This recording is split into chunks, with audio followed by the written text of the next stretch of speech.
సుమన్ టీవీలో మీ business promotions కోసం ఈ కింది నెంబర్ను సంప్రదించగలరు.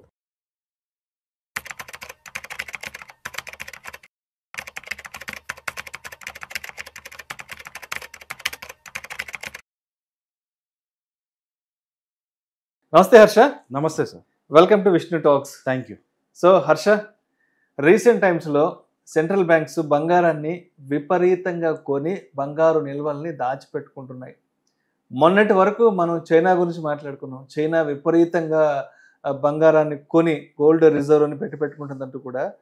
సో వరల్డ్ గోల్డ్ కౌన్సిల్ ఏం చెప్పిందంటే ఈ సంవత్సరం జనవరి నుంచి మొన్న సెప్టెంబర్ అక్టోబర్ వరకు దాదాపు అన్ని సెంట్రల్ బ్యాంక్స్ కలిపి 200 టన్నుల బంగారాన్ని కొనిపెట్టుకున్నాయంట. సో వాటిలో అత్యధికంగా నేషనల్ బ్యాంక్ ఆఫ్ పోలాండ్ 67 టన్నుల బంగారాన్ని కొని సొంతం చేసుకుందంట. అదేవిధంగా నేషనల్ బ్యాంక్ ఆఫ్ కజకిస్తాన్ 40 టన్నుల బంగారాన్ని కొని భద్రపరుచుకున్నారంట. And Azerbaijan state oil fund of Azerbaijan 38 టన్నుల బంగారాన్ని కొనుక్కున్నాయి. ఇవే కాక ఇంకా కూడా bank of Brazil, bank of Kazakhstan, bank of Guatemala ఇవన్నీ కూడా పెద్ద ఎత్తున కొనిపెట్టుకున్నాయి. సో మొత్తంగా ఈ ఒక్క సంవత్సరం ఒక 10 to 11 monthsకి సంబంధించి 200 టన్నుల బంగారాన్ని కొనిపెట్టుకున్నాయంటూ కూడా వరల్డ్ గోల్డ్ కౌన్సిల్ ఒక రిపోర్ట్ కూడా ఇవ్వడం జరిగింది. ఎందుకు ఈ ప్రపంచ దేశాలకు సంబంధించినటువంటి సెంట్రల్ బ్యాంక్స్ ఇంత పెద్ద ఎత్తున బంగారాన్ని కొని నిల్వ చేసుకుంటున్నాయి? కారణం ఏంటి అసలు? సో ఫస్ట్ మనం అసలు గోల్డ్ని అర్థం చేసుకోవాలంటే, హిస్టరీలో మనకి రాజుల కాలంలో ఉన్నప్పుడు అంతా గోల్డ్ కాయిన్స్తోనే మనం ట్రాన్సాక్షన్ చేసేవాళ్ళం. ఏదైనా కొనాలి అమ్మాలి అంటే ప్రతి ఒక్కరు వాళ్ళ దగ్గర గోల్డ్ కాయిన్స్ పెట్టుకోవాలి, బంగారు నాణ్యాలు ఇచ్చి వస్తువులు తెచ్చుకోవాలి. ఆ తర్వాత కొద్ది రోజుల సిల్వర్ కాయిన్స్ వచ్చాయి. తుగ్లక్ పాలనలో కాపర్ కాయిన్స్, ఇలా రకరకాల మంది ఇలాంటి కాయిన్స్ యూజ్ చేసేవాళ్ళు. కాకపోతే గోల్డ్ అనేది మంచి స్టాండర్డ్ కాయిన్గా యూజ్ చేసేవాళ్ళు. ఇప్పుడు రెండో ప్రపంచ యుద్ధం జరిగిన తర్వాత ప్రపంచ దేశాలన్నీ కూర్చొని బ్రెటన్ వుడ్స్ అగ్రిమెంట్ అని ఒక అగ్రిమెంట్ చేసుకున్నారు. ఆ అగ్రిమెంట్లు చాలా ఉన్నాయి. దాంట్లో ఒక్క విషయం ఏంటంటే, ఒక దేశం ఇంకో దేశంతో లావాదేవీలు ఉంటాయి కదా, ఎక్స్పోర్ట్స్ ఇంపోర్ట్స్ ఉంటాయి. మనం చైనా దగ్గర నుంచి కొన్ని ఇంపోర్ట్స్ చేసుకుంటాం, కొన్ని ఎక్స్పోర్ట్ చేసుకుంటాం. అమెరికాకి ఇంకేవో ఎక్స్పోర్ట్స్ చేస్తాం. అలా ఇంపోర్ట్స్ ఎక్స్పోర్ట్స్ చేసినప్పుడు నేను ఏ కరెన్సీలో కొనాలి? ఇప్పుడు నేను చైనా దగ్గర కొంటున్నాను, వాళ్ళకి నా రూపీస్ ఇస్తే వాళ్ళకి అవసరం ఉంది నా రూపీస్తో, మన మొహం మీద కొడతారు, రైట్? సో అప్పుడు నేను చైనా డబ్బులతోనే కొనాలా? మరి అప్పుడు ఓకే, చైనా వాళ్ళు చైనా డబ్బులతో కొంటే, మరి శ్రీలంక వాళ్ళతో రేపు ఏదన్నా చేస్తే శ్రీలంక వాళ్ళతో ఏ కరెన్సీతో చేయాలి? ఈ ప్రాబ్లమ్స్ అన్నీ వస్తాయి కనుక ప్రపంచ దేశాలన్నీ కలిసి మనం గ్రో అవ్వాలంటే అప్పుడు మనకి ఇలా కాకుండా ఒక సింగిల్ కరెన్సీలోనే మనం అందరం ట్రాన్సాక్షన్ చేసుకోవడం బెటర్ అన్న దానికి వచ్చి అప్పుడు ఎవరి కరెన్సీ అని అంటే, అప్పుడు రెండో ప్రపంచ యుద్ధం తర్వాత అమెరికా కొంచెం స్ట్రాంగ్ అవుతున్న టైంలో అమెరికా వాళ్ళు ఇప్పటి నుంచి మా డాలర్ని వాడుకోండి అందరూ, మేము డాలర్లు మీకు ఎంత కావాలంటే అంత ఇస్తాం, అన్ని దేశాలు US డాలర్స్లోనే ట్రాన్సాక్ట్ చేసుకోండి, రైట్? సో ఈరోజు చైనా నుంచి ఏదైనా కొన్నా డాలర్స్లో సెటిల్ చేస్తాం. అలాగే శ్రీలంక నుంచి ఏదో కొంటే డాలర్స్లోనే ఇస్తాం వెనక్కి, కరెక్ట్? ఏ దేశంతో కొన్నా కూడా అమెరికన్ డాలర్స్తో ఇస్తాం. దానివల్ల అమెరికాకు చాలా అడ్వాంటేజ్ ఉంటుంది. ఏంటి? ప్రపంచంలో అగ్రస్థాయిలో నేను ఉన్నాను అని చూపించుకోవడానికి అదొక విజిబిలిటీ బాగా. Exactly, right? అది కూడా ఒక మంచి స్ట్రాంగ్ పాయింట్. అన్ని దేశాలు నా కరెన్సీని వాడతారు అని. అలా అప్పుడు అమెరికా, సరే మనం అంతా వాడతాము, మరి మీ కరెన్సీకి విలువ ఎక్కడి నుంచి వస్తుంది? ఒకవేళ రేపు సడన్ గా మీ దేశానికి ఏదో అయిపోయిందంటే అప్పుడు మా పరిస్థితి ఏంటి? మా దగ్గర మీ ఉండే డాలర్స్ వాల్యూ జీరో అయిపోద్ది కదా. నేను అమెరికా డాలర్స్ కొన్ని $1,000 బిలియన్ పెట్టుకున్నా, సడన్ గా అమెరికా మునిగిపోయింది అనుకోండి, బయట ఎక్కడి నుంచి ఏదో కామెట్ వచ్చి పడి అమెరికా కాంటినెంట్ ముంచేసింది అనుకోండి, అప్పుడు ఓవర్ నైట్ అమెరికా డాలర్ విలువ జీరో అయిపోతుంది, మనకి నష్టపోతాం.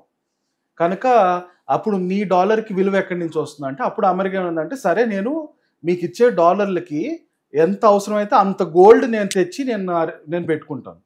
సో మీకు నేను కేజీ గోల్డ్ తీసుకొచ్చి పెట్టుకుంటాను, ఆ కేజీ గోల్డ్ ఒక్క విలువ డాలర్ని నేను మార్కెట్లోకి ప్రింట్ చేసి మీకు ఇస్తాను, మీరు వాడుకోండి అని అన్నారు.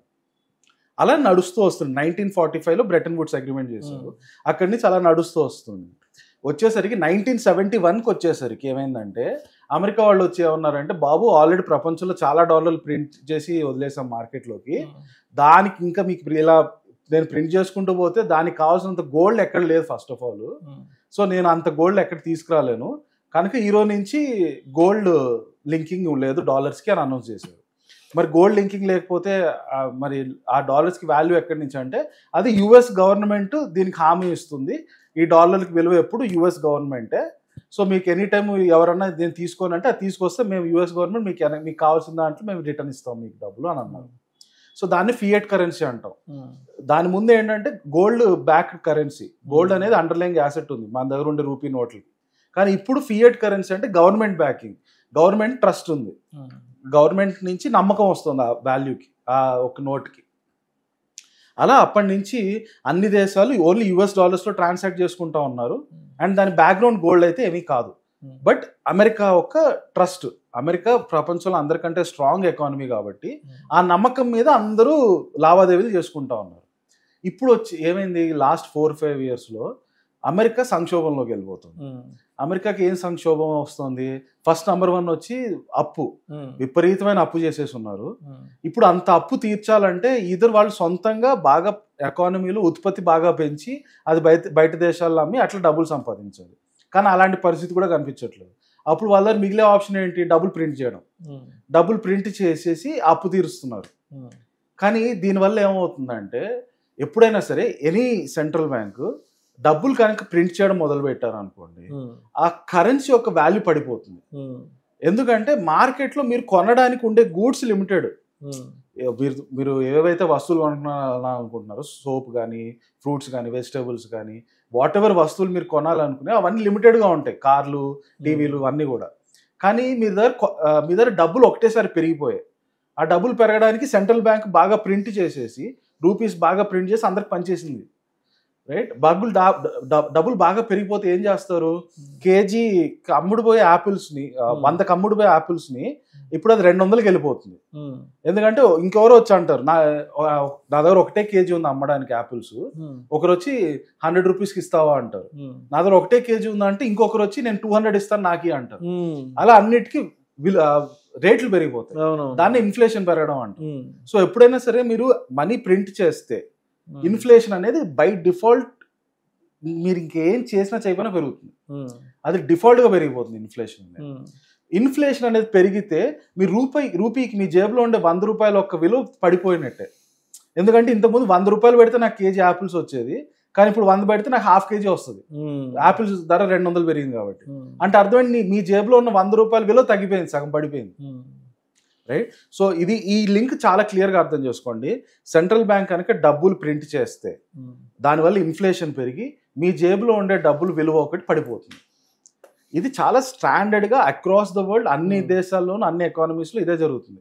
ఒకప్పుడు మీరు చూసారంటే వెనిజువేలా చాలా పెద్ద సంక్షోభంలోకి వెళ్ళిపోయింది, వాళ్ళకి తిండి లేకుండా పోయింది. దానికి కారణం ఏంటంటే వాళ్ళు సెంట్రల్ బ్యాంక్ ఇష్టం వచ్చినట్టు డబ్బులు ప్రింట్ చేసేసి జనాలకు వదిలేశారు. అంటే అప్పులు తీర్చాలి కాబట్టి అప్పులు తీర్చడానికి డబ్బులు ప్రింట్ చేసి ఇచ్చేస్తారు, అదంతా మార్కెట్ లోకి వచ్చేస్తారు. అందుకని ఇన్ఫ్లేషన్ విపరీతంగా వెళ్తే మీరు చూసారంటే వాళ్ళ కరెన్సీలు బుట్టల్లో తీసుకొచ్చి రోడ్ల మీద పారబోస్తారు జనాలు.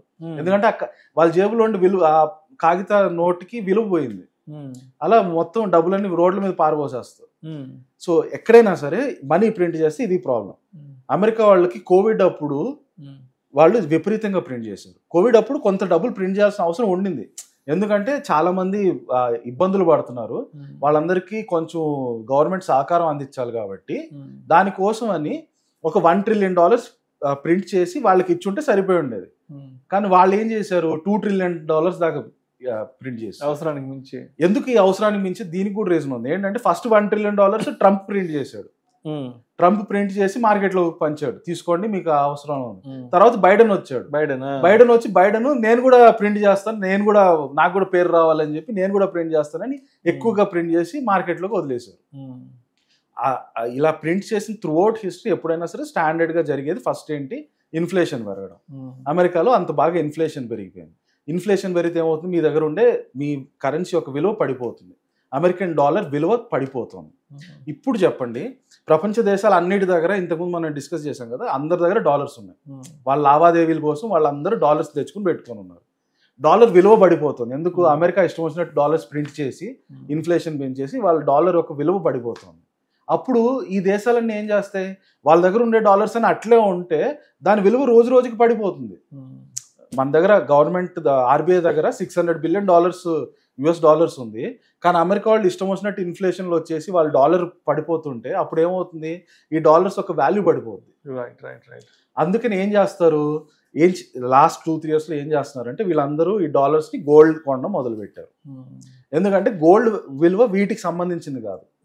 అమెరికా వాళ్ళు ఎక్కువ డబ్బులు ప్రింట్ చేసినా తక్కువ చేసినా గోల్డ్ విలువ అయితే గోల్డ్కి ఇంకా ఉంటుంది కనుక ఈ సెంట్రల్ బ్యాంక్స్, మీరు ఇందాక చెప్పిన సెంట్రల్ బ్యాంక్స్ అన్ని కూడా వాళ్ళ దగ్గర ఉండే డాలర్స్ అన్నిటిని గోల్డ్లోకి షిఫ్ట్ చేయడం మొదలు పెట్టారు. సో మరి ఇండియా పరిస్థితి ఎలా ఉంది?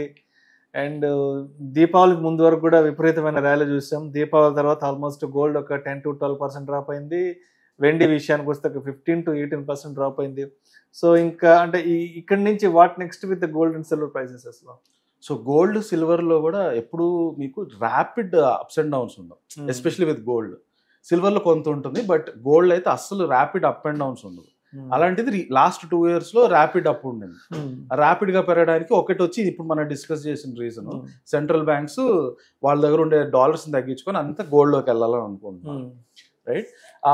ఈ ప్రాసెస్లో వీళ్ళందరూ చాలా విపరీతంగా లాస్ట్ 2 yearsలో, ఎస్పెషల్లీ మీరు చూసారంటే చైనా అందరికంటే ఎక్కువ కొనింది గోల్డ్.